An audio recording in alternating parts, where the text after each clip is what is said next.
So I just wanted to hop on, start recording and just talk about something that kind of hit me earlier. So I've been dealing with a sinus infection, right? And I think it came up maybe like a week to a week and a half ago.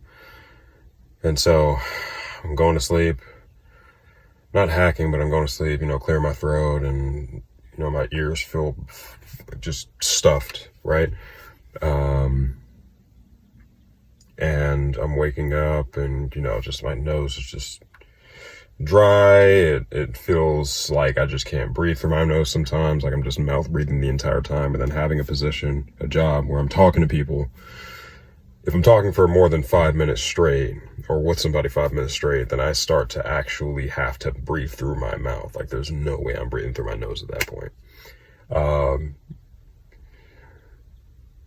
And so today I woke up and the same thing was happening, wake up and stuffy nose, my ears feel clogged, to whatever that feels like. I feel like I can't breathe through my nose, and so I'm breathing through my mouth.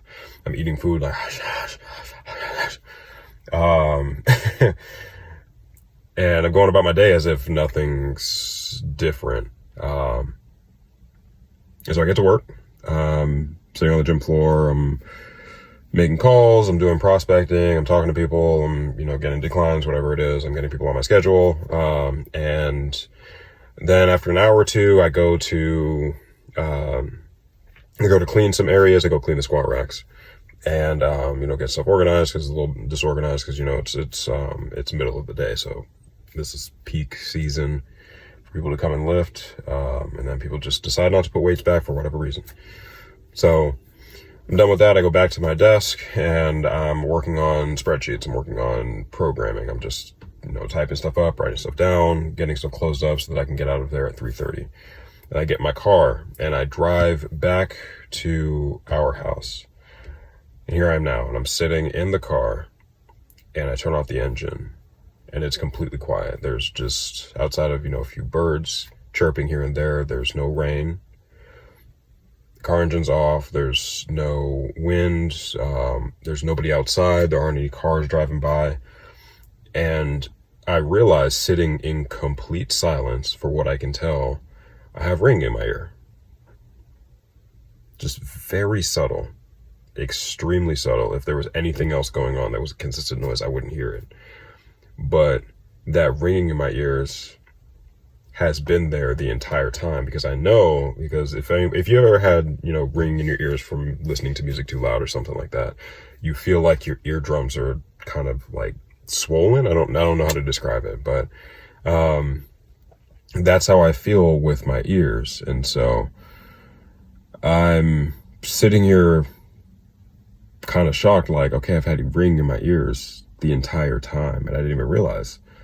And so that ringing has been impacting everything that I've been listening to, whether it's from music to talking to people to even me talking myself, because at the same time that you're talking, you're perceiving your own voice and using that to, I guess, equilibrate whatever it is that you're saying, right? And to make sure you're using the right intonation, the right inflection, the right volume. That's a really big deal. People who talk with their headphones on or their earbuds in and they talk mad loud because they can't hear themselves.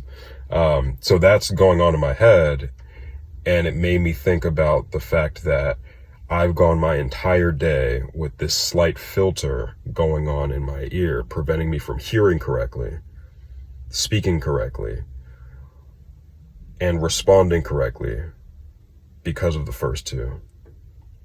And that got me thinking, like, man, how many times in our lives are we walking through our day with that slight filter that we can't see, we can't perceive, but it changes everything that we're experiencing in such a subtle way that it goes unnoticed by us. But if we have a professional look at it, they're like, yeah, you're not perceiving things the way reality is actually portraying them.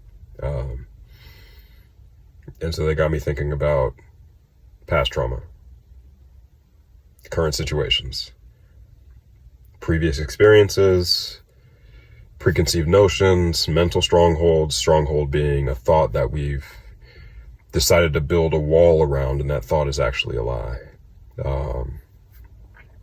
And we're walking through life on a daily basis not even knowing that we've encapsulated the incorrect perception of the world around us, and now we're responding to it. And with that being the case, when we respond to it, other people have their own filters that they're dealing with. And so when we respond in a way that's not the best representation of the truth, but a representation of our truth, they respond with their truth, but there's nobody to elaborate on what is the truth.